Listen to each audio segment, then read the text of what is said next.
Hey guys, welcome back to the podcast. We're super excited to get into episode 5. Today we're joined by Pamela, who is a dream interpreter and spiritual growth coach. Pamela, can you tell us a little bit more about yourself and how you first became interested in dream interpretation? Well, I've been a dreamer my whole life. Like many people, I thought they were nonsense, but it was way back in the early 90s when I started to have some dreams that I knew were about my childhood. It was apparent that these dreams meant something, and I started working on myself and my own healing. And I was with a therapist who taught me how to interpret dreams. And from there, I just found dreams fascinated me. And before you know it, my psychic abilities came out because dream interpretation and psychic abilities go hand in hand. And it just changed my whole life around. And I just love everything about dreams. I mean, many, many years later, I still find dreams fascinating. So that's just a short little thing about me.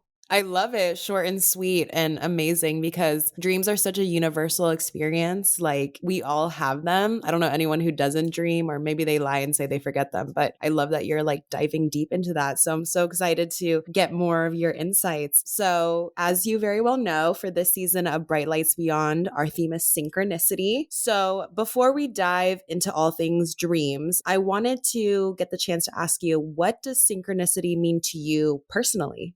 A long time ago, I heard a woman use this word, and it's Godcidence, okay?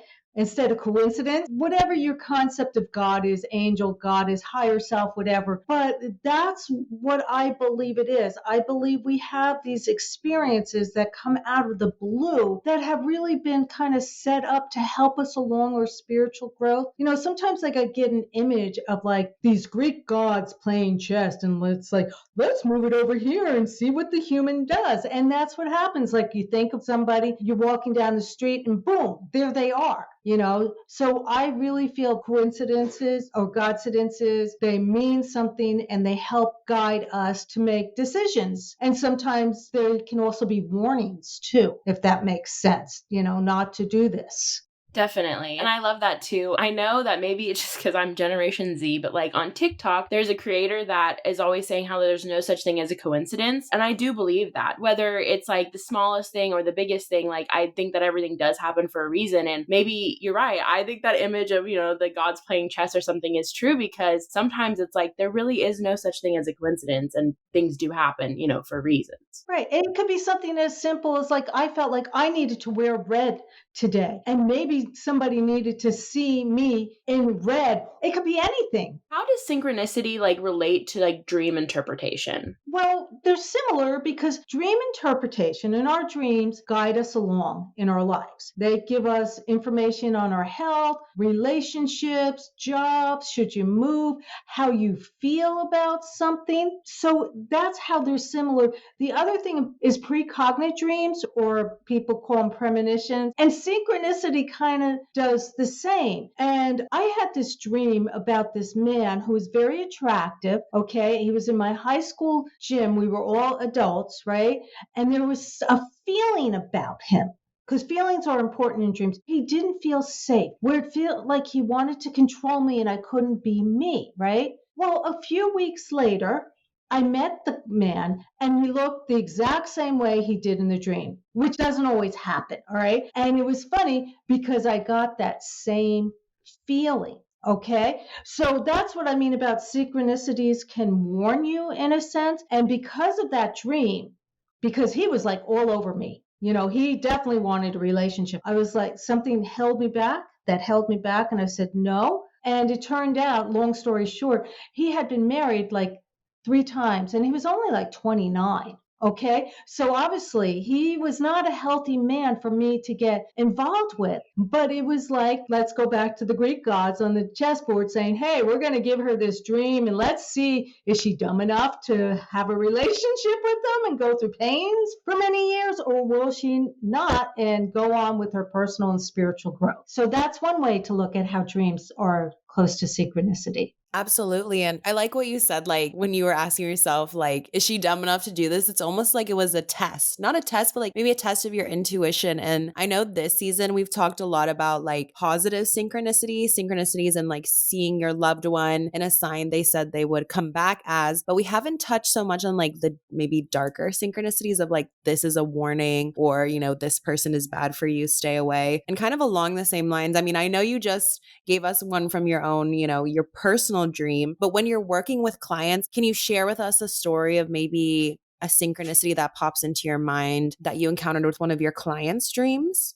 For anyone who's seen me before, I've mentioned this, but it's a short dream and it's perfect for this, okay? This woman had this dream where she was with her then boyfriend and her mom in the kitchen, and her ring finger had a burn mark all the way around it. And she's like, "What does that mean?" And I said, "Well, like the kitchen is kind of like your hearth and the family, and it's showing your desire that you want to have a family. But because there's a burn mark on your finger, I feel like he's going to burn you. Like this is not who you're supposed to be with." Okay. So, in a sense, that was negative synchronicity. All right. Now she was like, "Oh, no, no." And I hear this. And I was like, "Okay, well, I'm not going to fight her about it. Take it with a grain of salt." And it was like, it took some time, but like 6 months later, she, emailed me and said, "You were right." So in a sense, that was kind of a negative, but it was also a warning like, hey, this guy is not the right one for you. Often we think, oh, this is the right job or this is the right thing. And then something so-called negative happens, correct? But we needed to experience that. So the next time we'll like, oh, we're not going to do this again. So along the lines of like seeing like the ring finger with like a burn, or being in the kitchen as like the hearth, or like, wanting the need or wanting to start a family, are there like common symbols or themes in dreams that you see, and how do you interpret them? There are like dream dictionaries, okay, which I wish people wouldn't depend on, okay? They're just to give you ideas. There are some common things, like snake is a big one. Snake can mean transformation because it sheds its skin. It's also the kundalini, the energy that goes up your chakras. It's also medical. There are some certain things, okay? So yes, sometimes you can say, I mean, if you're dreaming about being in the hospital, and and a snake comes, that could be like, oh, I'm transforming and I'm healing.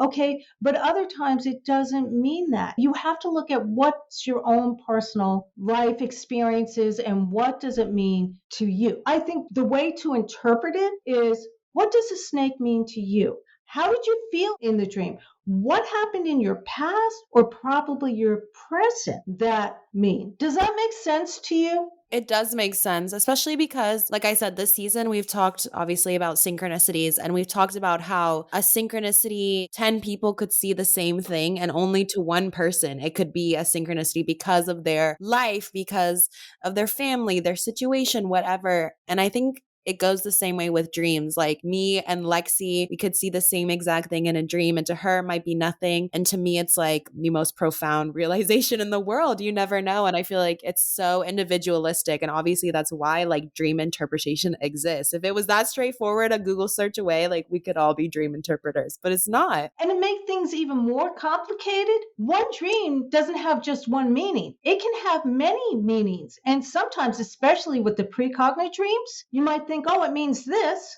right? And then in the future, you're like, oh, that dream didn't mean that. It meant something else.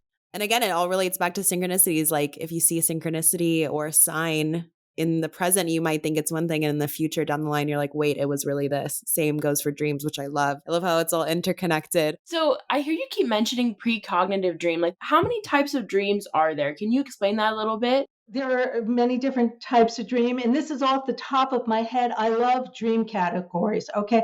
There's environment dreams. So that's like maybe you watched a TV show and it comes into your dream, or maybe, Mother Nature's calling. So you have dreams where you can't find a toilet. Okay. Or it can also save you if there's like a criminal outside and you feel like something dark is coming. All right. There's solution dreams, which have given us medicine, inventions, all kinds of stuff have come from solution dreams, or even like, hey, you'll get a solution like, don't trust that person. There's health dreams. There's visitations from deceased loved ones. Those are neat. There's past life dreams. There are, as I mentioned, relationship dreams. There's lucid dreaming, which isn't my specialty, but that's where you are in a dream and you're aware that you're dreaming. There are nightmares. There's post-traumatic stress disorder, PTSD dreams. Well, kind of like the dreams I had when, I started getting into this, where something happened in your childhood, or a lot of vets have it. But you can see there are different types of dreams. Spiritual chapter dreams. I love those, where you've ended one section of your life and you're going to a new chapter in your life. You know how they say this chapter is over? Well, that's in your dreams. This chapter is over. Okay, let's go to a new one. I love that. It's like your dreams are like this big storybook and you go from like one chapter to the next. So would you say like, because I know like you said, there's so many types of dreams. Do you find that there's like a certain type of dream that really sticks out to you that clients are coming to you a lot, whether it's environment or PTSD or whatnot? Like, is there one type of dream that might be more common than others? Well, deceased visitation dreams I get a lot of because, did they actually visit me? Was it visitation? Was it something else? And the other thing too is I'm going to say kind of like life direction dreams is a good way of putting it, whether it's relationships or business or what should I do? I get a lot of those. I guess I didn't necessarily think about it, but yeah, looking back on even just the dreams that I've had, I'm like, there's definitely different categories that the dreams I've had like fit into for sure. When you're talking to someone who is telling you about their dream, what is the most important, or where do you start when you are like trying to interpret for them or trying to help them figure out like where is your starting point? Well, I want to hear the dream, okay? But if it's a long, complicated dream, I will be like, whoa, whoa, whoa, whoa.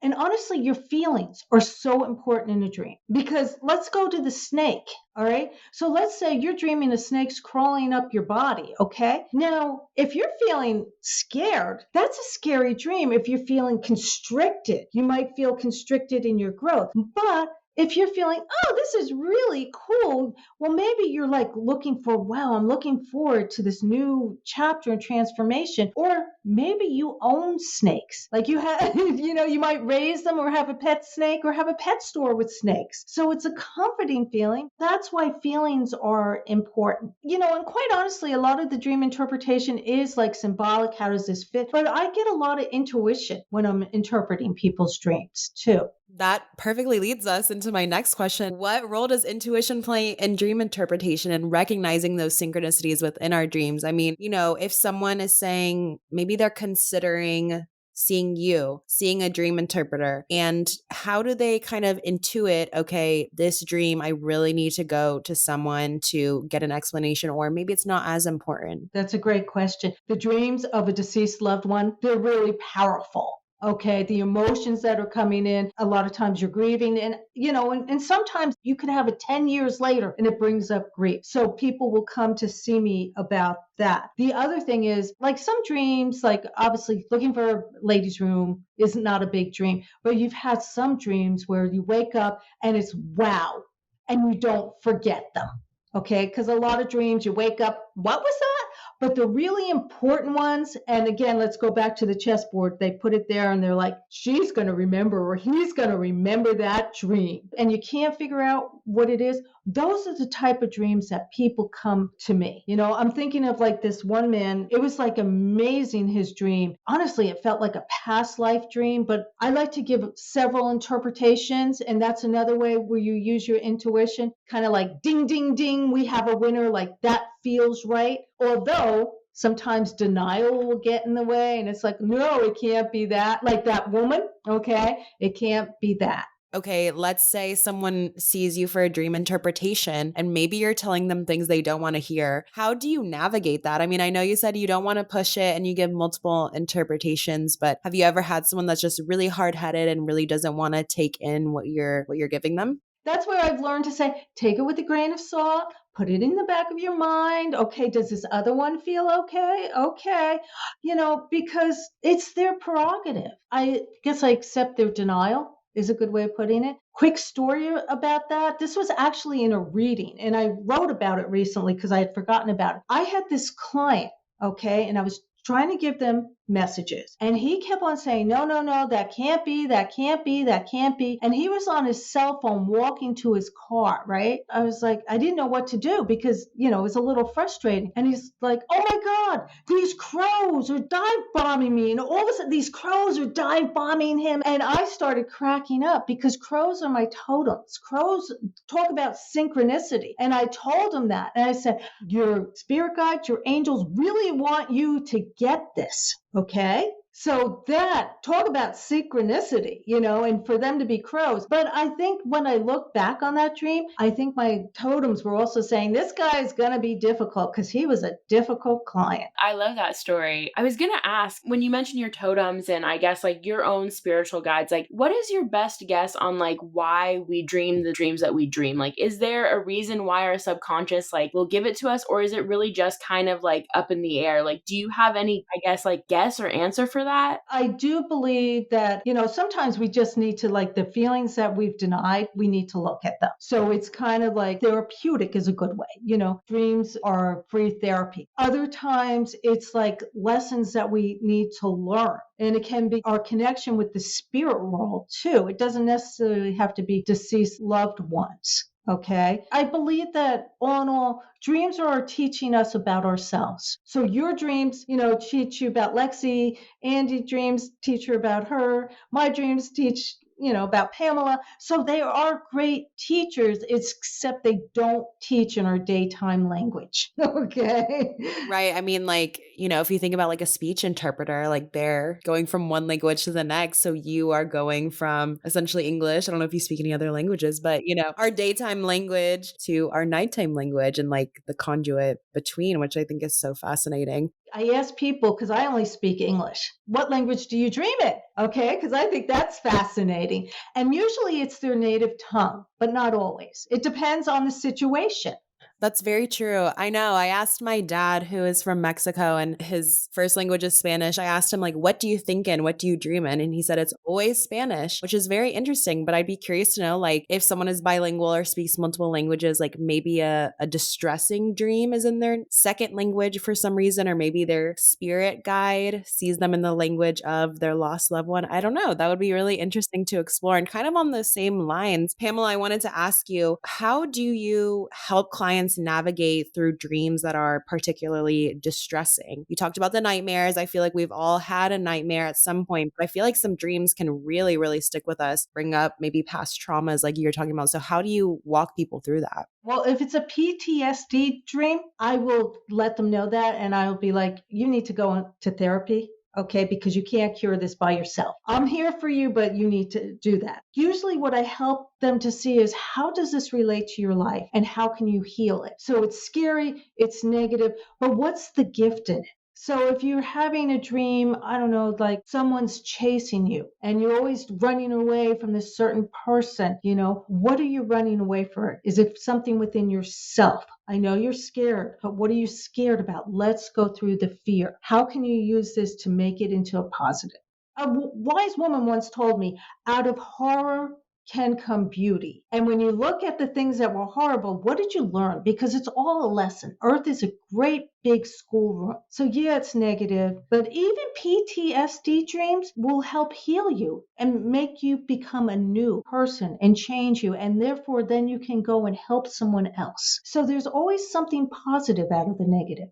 I really love that because I do also think that like the earth and like our path and everything and anything that we do, all of it's a lesson. And like, that's the reason why we're here to like guide and to help other people or help ourselves. And so I think that's a really beautiful sentiment. about near-death experiences, like what do you make of them? Because I know that some people interpret them as like you're just like in a deep state of like subconsciousness. So like in a way, like maybe those are dreams or something. I don't know if there's something that you can interpret from that, but I'm wondering what your take is when you see so many people who do, have these dreams and come to you. Like, what do you take on near-death experiences? I find near-death experience fascinating, especially when they go into the light and into the tunnel and that the feelings that they have. My personal belief is that they are touching heaven. They are touching the other side. They are touching love. So when people say in their near-death experiences, it's like beyond words, the feeling of love, I get it. And I did see Damian Brinkley one time. He was struck by lightning the first time, and he was dead for like 10, 20 minutes, a long time. And his story was fascinating. And I was with this woman. She was a therapist. This was, when I was going through a rough time. And the whole weekend, all I did was talk about me and my woes. And he went down and he looked at the therapist I was next to, and he said, "It's going to be okay. Everything will work out. I know you're going through a hard time," right? And I was horrified that I was like so self-absorbed, I didn't see her pain. And that really just showed me that how this man who was a jerk, and he'll admit it, changed because of this near-death experience. So I think when we dream, and especially when we reach like visitations from our deceased loved ones and our spirit guides, we're tasting a little bit of that near-death experience. I totally agree. I was speaking one time with a death doula, and her work was fascinating because, it first of all, it just takes such a strong person to be able to be around people and give them such comfort when they're obviously transitioning to like, their final stage in this life. And she mentioned one time when she was like really going through it and didn't really know herself. She went to a metaphysical shop and a woman came up to her and she said, "I just want you to know that like all of your guardian angels, like there's a line outside the building and wrapped around of how many people are around you in your life." And she said that from that moment, she like changed her entire life. She was like, "There's so many people looking out for me and so much like spiritual guides and just like love that I have that I need to start like emulating that in her own life." And it was just some random person. That story has always stuck with me because I'm like, imagine how many people are truly out there looking for you or looking out for you and like the love of the universe and just like the beyond. And it's like, you don't have to necessarily have an NDE to like have a story transform you or just like to look at the world differently. So I find that that's so, so beautiful. Pamela, I wanted to ask, this season we've talked about kind of like how when you're aware of synchronicities, you can almost like train your mind to pick up on more synchronicities. So I wanted to ask you, since becoming a dream interpreter, do you feel like you have more dreams that, should be interpreted that are like symbolic to you? Or do you feel like it's still, you're having the same old dreams, but you are just better able to pick up on, which ones? That really depends upon the dream because some are kind of like, the same old dream and others are like, wow. And I have to be honest, there are some dreams I have that can baffle me. All right. And I have to really sit down and like work it out. And because I'm dealing with my own denial, and other dreams is like, oh, that was easy. It meant this. Interpreting my dreams has opened me up much more spiritually.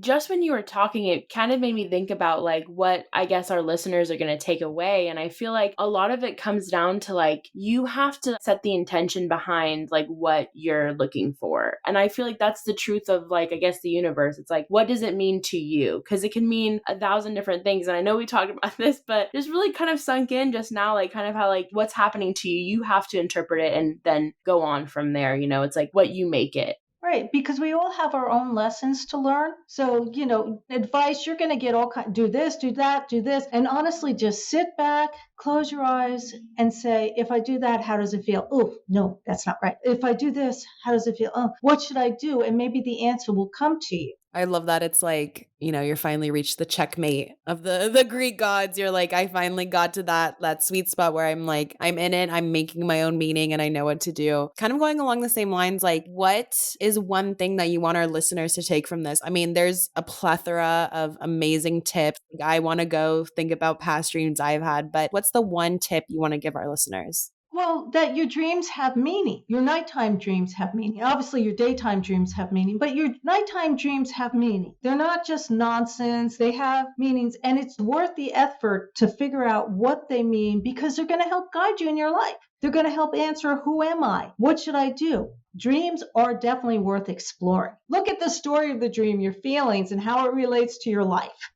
If our listeners want to follow you anywhere, we'd love to share it with our community. I know that I've so enjoyed hearing from you and just learning just a little bit we got to talk, but is there anything you'd like our community to know about? If you look my name up, Pamela Cummins, Cummins, on the internet, go to my website. I have a ton of blogs. My media page has interviews that I've had. I have books. I have services. You can check me out there. You can find me on Pinterest, LinkedIn, but my website is really where you can, check me out. And I do have a free gift on there too that you can take. Amazing. I'll be sure to link your website in our bio, and we'll be sure to send it to all our listeners. I just want to thank you so much for taking the time out of your day to talk to us. Like, I really, really appreciate it.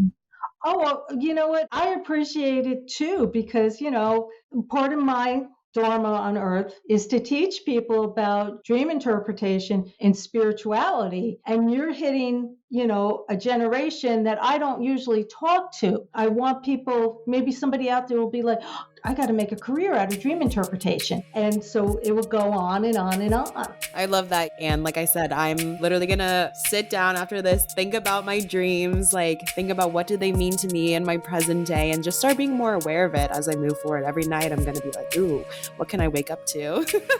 So I appreciate it so much. Thank you, Pamela.